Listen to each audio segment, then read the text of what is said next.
Welcome to Epilogue Podcast, the show where we discuss some stuff that happened on a different show ages ago which nobody really cares about anymore.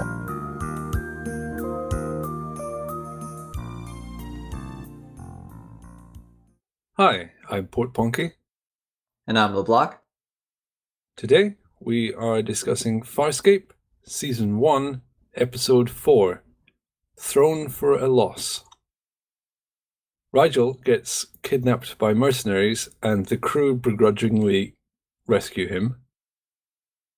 How did you feel about this episode? I liked it a lot. We got to see new creature things. Things? Aliens? I don't know why I called them things. You remember John now when he's ogling the guy, says, "Look at this critter." I am a stupid human. That guy has 1 trillion followers or something. The imperfection is mine. So it's that guy and the tabloids. Tavlix. That's right, you got it. You passed the test. But yes, it was cool to see them. Not things, but aliens. They look cool. There were several of them in one episode. I like the design of Jotheb, of the Chow Consortium. How he was not bipedal.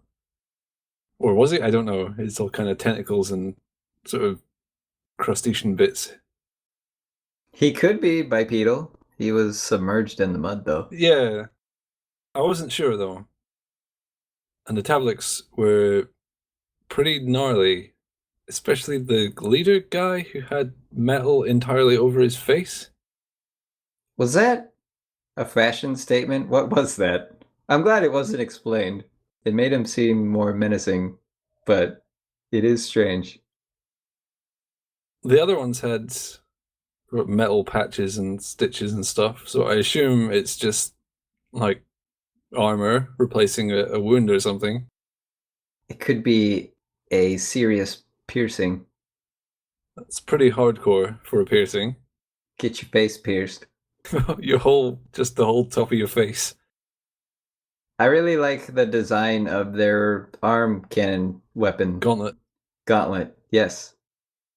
Because it seemed alien, and I like when it's not just a handheld rifle or something like that, and that there's some strange thing going on. This episode was kind of surgical in not explaining things that didn't need to be explained. Not just because of the guy's metal eyesight thing, which they didn't need to explain. The guy can clearly see his eyes are covered in metal. I don't know how he can see, but that's scary. The gauntlet had the drug, the liquid, and you see it, the quantity lowering throughout the episode. Right, and it's clear when it's empty. It's completely expected, but none of the characters mention it at any point. It's shown on screen and they made it nice and sort of luminous, so it's very clear. Although, overall, I do like this episode. I wasn't totally a fan of Zan babysitting that guy and how he was kind of a hormonal teenager. There are things I like and things I dislike about that subplot. I really like seeing Zan twist the guy's arm and threaten him and be scary. Zan is not what she appears. I don't know, every episode that goes by she's doing crazy stuff. But a lot of the time she just seems quite plain and boring. From this episode, it seems like she's maybe the toughest one on the crew. That's what I gathered. Yeah, she took that guy down effortlessly. I liked her extremely positive attitude to being body shamed. That was an interesting little bit that they threw in there. That's not something they had to cover, but I'm glad they did. Yeah, not just because she gets naked. Yeah, you get to see her butt. Nice butt, 10 out of 10. Bluer than the butts I usually see. I like that she's completely, I don't know, she's like completely bodily empowered. An attempt to mock and shame her just doesn't work. Falls so flat that the guy can't even respond. It falls right in line with what we've seen of her already. And I like this world building. Not world building. I like this character building that they're doing with Zan. And it's all kind of quietly done. There are these moments that we're getting here and there. It makes me wonder how old she is. 2,000 years old. Well, she could be.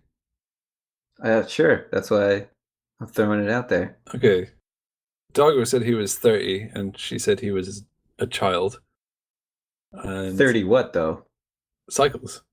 Oh, okay. And Rigel said he was deposed, I think he said 100 cycles ago. So Rigel's an old guy, or maybe he's not, I don't know. He's old by human standards, though. I get the feeling that humans may not have particularly good lifespans. They shouldn't, compared to these guys. They're not getting very many positives in this show. What I didn't like about the Zan storyline, or maybe what bugged me, is that she was a bit preachy about getting him off the drug. That made sense for her to be preachy about it, given her characteristics. I like that it failed, that he wasn't rid of it and then he chose to go back on it. Usually with characters being preachy like that, they prevail and everyone's happy. But here, nope. You cannot break a lifetime of drug addiction with several intense but ultimately short counseling sessions. Yeah, it would have been so silly had they made him cured after his short time with Zan. I understand that they would take him off the drug whilst he was being held prisoner because you don't want him psyched up. Yeah, you don't want an empowered prisoner. And I guess I understand that Zan would want him to not be on drugs, I guess. I don't know, it just seems a bit... What's the reason? I guess she cares about everyone, even some dude that attacked them. She cares about feelings, and drugs mask those feelings. This is me reading into it too much. It had a very kind of drugs are bad kind of message, but I don't... Are they that bad? But then they were openly willing to use a drug to induce sleep. Yeah, drugs covers a wide range. That covers all medicine and recreational drugs or performance-enhancing drugs, which is, I guess, what this was, perhaps. It seemed a bit presumptuous to jump into the situation and say, these drugs affect your physiology, therefore they're bad. Zan was deeply affected by the steroid scandal in baseball, and so she is against performance-enhancing drugs. It seemed that way. It seemed a bit uninformed. I'm not saying that the drugs were necessarily good. They did seem quite bad, but you can't just take like such a cursory knowledge of something. They make you more aggressive and they make you, whatever. If you did the same analysis on caffeine, like you never heard of it, and someone says, oh yeah, caffeine, that will really give you a buzz, keep you awake, you can just immediately say, whoa, that doesn't sound very good. So it's a mental stimulant. Why are you taking caffeine? It's not. It's just not that strong. And it's in drinks. It's in coffee. I mean, so yeah, and then there's some people that don't like caffeine. So I guess there's different sides to the coin. It just seemed like she jumped in and said drugs are bad because they're bad. What if he were dependent on it and he died because she wouldn't let him use it? What if it extends their lifespan by 3,000%? You don't know, it might. Right. She sentenced him to an early grave. If insulin had some mild psychoactive side effects, you would still give it to a diabetic. Not Zan. It was still overall because I don't know. It's a minor thing. I don't know why I'm griping for so long about it. It was generally quite okay. I like seeing the tablet in John's flight suit. That was funny. Yeah, that's a good visual gag. Is it even a gag? It makes sense that she'd look around and find that and say, yeah, that seems good. Yeah, it's not a gag, but it made me laugh. It is visually sort of striking, funny, maybe. I guess she didn't realize it was sort of astronaut flight suit thing. It's just clothes. John got his butt kicked again. And he made a gun explode. You were saying in the premiere that it's funny, but it makes sense that he's not any good at using the laser pistol. Yes. Here he doesn't even get a shot off. It just blows it up. I kind of wish they didn't explain it, but it was good that they did, because that is weird that a gun would explode as soon as you tried to use it. It's like you're saying, a weapon is usually quite complicated. If you've used lots of weapons that are similar, yeah, it's no bother, but he's obviously not going to have experience at shooting sci-fi laser weapons. I love how he blamed the gun as well. Of course, it was defective. There was another gun revealed. What you thought was a sword? It's actually a gun sword. Yep. Final Fantasy 8, is it? Yeah, 8. 8, yeah, there you go. They stole that from Farscape, or vice versa, whichever came first. Or they created it mutually, independently. That's impossible. Like calculus. Every single similar idea is definitely a copy. No one has ever made independent thoughts. I've been on the internet. I know that's the way it is. I like that Erin was a terrible shot with it. At first. Then she nailed that guy. I like that it was blowing big chunks out the wall and cracking the headstone things. Headstones? That's not what it is. Arches? Yeah, it was cracking the arches apart. I'm so used to Star Trek style phasers that just zap and then there's some sparks and that's it. There's a black spot on the wall.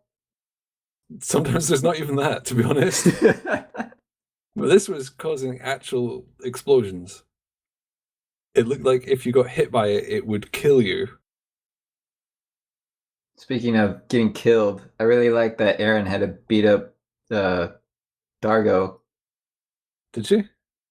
Yeah, because his blood was dark, and so yes, she had to make it clear by beating the crap out of him. So many people punch each other in Farscape, it's hard to keep track of sometimes. Violence is applied liberally. But yeah, in this case, Luxons seem to have a rather serious flaw in their biology. So they need to be punched in a wound. I could see Dargo being into that, though. It could explain why they're kind of aggressive. They have to kick the pan out of each other to survive. It's out of necessity. And I'm completely fine with creatures having biological flaws. Humans have plenty of them. Like if you sit down for 15 hours, your legs go solid and you die. That happens, by the way. Okay. I'll keep that in mind next time I'm in a seat for 15 hours. It's long-haul flights often have problems with that for all the passengers. Deep vein thrombosis. That's just one. That's the first one that came to my head. There's plenty of things that go wrong in humans for stupid reasons where you think, why the hell is it like that? The aliens all seem to have so better. I don't know if it's better, but different biology to John. So when he put on the ocular thing, Oculus Rift, HTC Vive. Yeah, zooming in and out, he just looked really dizzy and kind of like he was going to be sick or something. There was a episode change requested by Ben Browder, who plays John. What? Why? So, originally, after John's terrible plan to knock Dargo out, which I hesitate to even call a plan, the Erin says it's her turn to have a plan, and John objects because her plan is not very good. Yes. Which is a bit hypocritical, but never mind. She punches him out and just takes him down to the planet. Yeah. Originally, she beat him up, and then he agreed to go with her. Oh, it's way better that she dragged him while he's knocked out. Yeah, Ben Browder just said John would not agree to that after being attacked. Right, that doesn't make any sense. It's actually way better that Erin just KOs him and seemingly just lugs him to the prowler and just sets off with him. Which leads to the joke of him continuing what he was saying as soon as he wakes up on the prowler. Poor John. Everyone beat him up. And he got Rigel quite badly beaten up as well. I can't imagine how that conversation originally went. You beat me up really badly, so I will do this plan. Hey, you are really good at beating people up. Maybe it'll work. I'm convinced. Back on Earth, when someone beats you up, you have to follow their plan. Okay, so it's obvious why he wanted it changed. There were some units and units in math, so I've got a little bit here. Of course. When Pilot informs them of the ship's location, he says Delta 6, Primno 9, Lurg 8. I didn't like Lurg. I don't know why. So Delta and Primno were okay. Yes. That's reasonable. I agree. This is based on nothing. I like that they have some kind of generic direction explaining method that they can use that conveniently wasn't quite explained because it cut away. That stuff shouldn't be explained, but I'm glad it's there. They can explain it if they have a really well thought out system for it, but there's no point in that. Unless it really enriches the universe. It's fine to say they have a way of describing vectors across radio that is some system. Right. I'm making the assumption they haven't bothered to work out the complexities of things like this, and it wouldn't be worth their time to bang their heads together to try to come up with something when they can easily cut away. There's times when it's important and times when it's not important. There's a film called Cube, which, as someone who studied maths, has a really serious problem in this regard, in that they do explain a credible system of how these sort of interlocking cubes move around. But then they show it too clearly. There's not enough digits. It doesn't make any sense. It frustrates me. That's the pitfall. If you try to explain things, then there are greater chances for holes. Yeah, it has to be good. If you're going to do it in detail, it has to be good all the way through because people on the internet will pick it apart. So if it doesn't matter, just skip over it. It's fine, as long as we can accept that it exists. The details aren't important, and don't share the details, because then we'll want all of them. I might add that this doesn't just apply to silly vector units. This applies to pretty much everything in the plot. Don't bring stuff into plots unless they're properly fleshed out. Or if you do, just lean on them based on the strength of their foundation. Well said. Just do some hand waving and move on. That can be fine if it's something that doesn't need to explain. We don't need to know how to make coffee. You just say we made some coffee. Got caffeine in it. It's a drug. Why did they keep Rigel in that same cell, that same mud cell, after he tried to escape? Wouldn't they move him over at least one? Because that guy helped him. They probably don't know that the guy helped him. Plus, they did bury him up to his neck rather than up to his waist. Which they should have done anyway. They're being nice. Come on. I think this is their first time with prisoners. I don't think they know what they're doing. They seem to have a pretty good racket going on.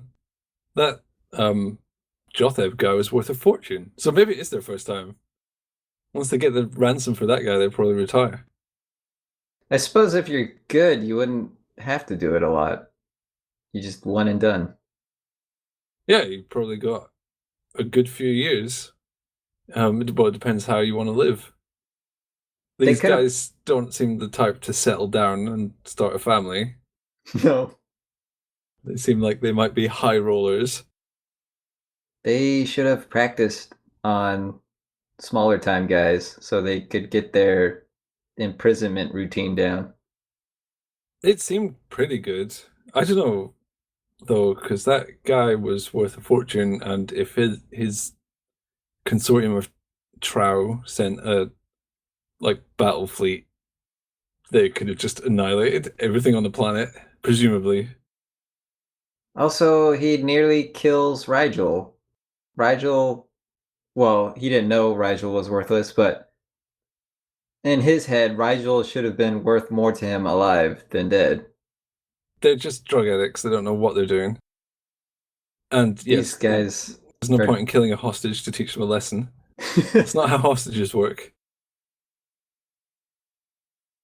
There is 0% chance Rigel washed that stone. Is that because it was too quick? Yes, and it's Rigel.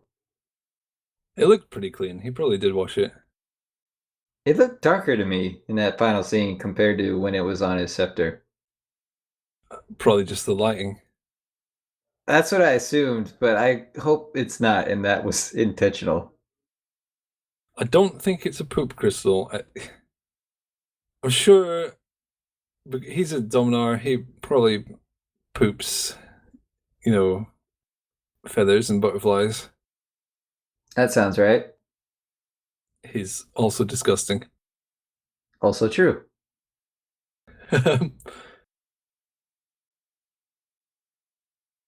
Do you have a quote from this episode that you'd like to share with us? Imagine, somewhere out there's a whole world of Crichtons. How useless that must be. Yeah, they're not wrong. They are painfully correct. Humanity has done some stuff that's okay. Galaxy Quest is a good movie. I was wondering where you were going with that. I like Galaxy Quest. Yeah, it is good. But that's it. It stops there. I'm trying to think of something else, but Cool Runnings is pretty good as well. We go to smallpox. World War II was pretty bad, but the films and video games that spawned from it are okay. Kinda. Mostly. I think you're reaching. I don't know. But she said useless. So it doesn't need to be good things. We are destroying this planet. Yeah. Regardless of everything else that is happening. We are fighting ourselves into a pointless corner. Good job. We've been to the moon a couple times, and then that was the end of that. Yeah, we got bored. A couple robots on Mars, that's pretty cool. And I think Russians landed a robot on Venus, but it melted immediately. So assuming we don't do much more space exploration beyond the sort of robots thing, and maybe Elon Musk will go live on Mars, once we wreck Earth, that will be our final testament to the universe. Couple robots, one of which is melted. That sounds like a good Farscape episode. Speaking of good Farscape episodes, we should go on to the next episode, which might be good. Hey, spoilers. I don't know, I can't remember. It probably is, they're generally pretty good. We're still right in the middle of broadcast reordering, so the next episode is called Back and Back and Back to the Future. That sounds like a reference to something. A lot of season 1 episodes have working titles. That, I imagine, is one of them. I hope so. For their sake. It's not that catchy. But we'll find out all about that next time. Bye. Bye.